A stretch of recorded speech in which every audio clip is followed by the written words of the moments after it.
प्रिय भैया बहनों, आज हम सभी कक्षा सप्तम में पाठ 5 के अंतर्गत, जिसका नाम है औरतों ने बदली दुनिया, इसमें आज हम दूसरे टॉपिक की चर्चा करेंगे जिसका नाम है परिवर्तन के लिए सीखना।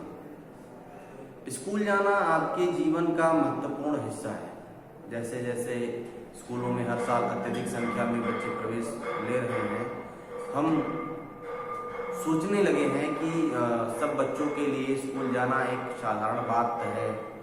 आज हमारे लिए यह कल्पना करना भी कठिन है कि कुछ बच्चों के लिए स्कूल जाना और पढ़ना पहुंच के बाहर की बात या अनुचित बात भी मानी जा सकती है। परंतु अतीत में लिखना और पढ़ना कुछ लोग ही जानते थे। आप जानते हैं कि और व्यक्तियों को लिखने पढ़ने की आज़ादी नहीं थी। तो ये क्या हुआ, एक परिवर्तन हुआ। परिवर्तन के लिए हमने सीखा। अधिकांश बच्चे वही काम सीखते थे जो उनके परिवार में होता था या उनके बुजुर्ग करते थे। लड़कियों की स्थिति भी खराब थी। उन समाज में जहाँ लड़कों को पढ़ना लिखना सिखाया जाता था, लड़कियों को अक्षर तक सीखने की अनुमति नहीं थी। यहाँ तक कि उन परिवारों में भी जहाँ कुम्हारी, बुनकरी का मतलब वस्त्र को बीनना, हस्तकला सिलाई जाती थी या सिखाई जाती थी, या धारणा थी कि लड़कियां और औरतों का काम केवल सहायता करने के लिए ही सीमित है। जैसे उदाहरण के लिए कुम्हार के व्यवसाय में स्त्रियां मिट्टी एकत्र करती हैं, बर्तन बनाने के लिए उसे तैयार करती हैं। चूंकि वे चाक नहीं चला सकती, इसलिए उन्हें कुम्हार नहीं माना जाता। तो क्या यह सही है? 19वीं शताब्दी जो 200 वर्ष पूर्व की बात है, 19वीं शताब्दी को जब हम लिखते हैं तो यानी हम 200 वर्ष पूर्व की बात करते हैं। शिक्षा के बारे में कई नए विचारों ने जन्म लिया। विद्यालय अधिक प्रचलन में आ गए और वे नए विचारों को जन्म दिया। उसमें नए विचारों ने जन्म लिया। वे समाज जिन्होंने स्वयं कभी पढ़ना लिखना नहीं सीखा था, अपने बच्चों को स्कूल भेजने की सोचने लगे और भेजने लगे। तब भी लड़कियों को शिक्षा को लेकर के बहुत विरोध हुआ। इसके बावजूद बहुत सी स्त्रियां और पुरुषों ने बालिकाओं के लिए स्कूल खोलने के लिए प्रयत्न किए और खोला। स्त्रियों ने पढ़ना लिखना सीखने के लिए संघर्ष भी किया। इस प्रकार से आपकी किताब में एक बहुत विदुषी महिला थी, रमाबाई, जिसकी कहानी दी हुई है। उनका जन्म जो हुआ था 1858 में और उनकी जो मृत्यु हुई 1992 में। उनका एक चित्र भी आपकी किताब में लगा होगा अपनी बेटी के साथ। महिला शिक्षा की योद्धा मानी जाती है। महिला शिक्षा के लिए उन्होंने निरंतर प्रयास किया, एक नए मार्ग पर ले गई महिला शिक्षा को।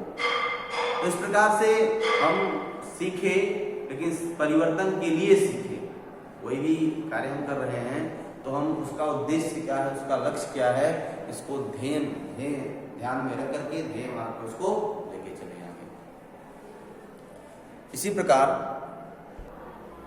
तो इसी में हम उदाहरण को लेकर चलते हैं। परिवर्तन के लिए सीखने में ही रमाबाई का उदाहरण। रमाबाई का जन्म जो हुआ था 1852 में, उनकी मृत्यु जो हुई 1992 में। इनके विषय में जब हम पढ़ते हैं तो महिला शिक्षा की एक ऐसी योद्धा जो स्वयं कभी स्कूल नहीं गई, पर अपने माता पिता से उन्होंने पढ़ना लिखना सीख लिया। उन्हें पंडिता की उपाधि दी गई, पंडित की उपाधि दी गई। पंडित का मतलब जो बहुत विद्वान होता है, क्योंकि वे संस्कृत पढ़ना लिखना जानती थी, जो उस समय की औरतों के लिए बहुत बड़ी उपलब्धि नहीं थी। औरतों को तब यह ज्ञान अर्जित करने की अनुमति ही नहीं थी कि वो संस्कृत को सीखें, पढ़ें या किसी को पढ़ाएं। तब यह ज्ञान अर्जित करने की मुहिम चलाई या सीखा उन्होंने 1898 में पुणे के पास खेड़ गांव में एक मिशन स्थापित किया, जहां विधवा स्त्रियों और गरीब औरतों को पढ़ने लिखने तथा स्वतंत्र होने की शिक्षा दी जाती थी। उन्हें लकड़ी से चीजें बनाने या छापखाना चलाने जैसी कुशलताएं भी सिखाई उन्होंने स्त्रियों को, जो वर्तमान में भी लड़कियों को कम ही सिखाई जाती हैं। आप देखते होंगे जो ऊपर आप देखेंगे अपनी किताब में, ऊपर की तरफ एक चित्र लगा आपकी किताब में बाएं तरफ, उसमें दिखाया गया किस प्रकार से उन्होंने महिलाओं को सीखने के लिए छापखाने का इस्तेमाल किया, उसकी स्थापना की।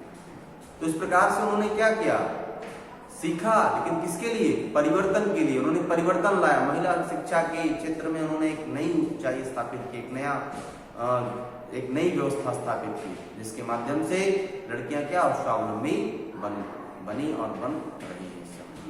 ठीक, अगला वीडियो अगले दिन हम भेजेंगे आपको।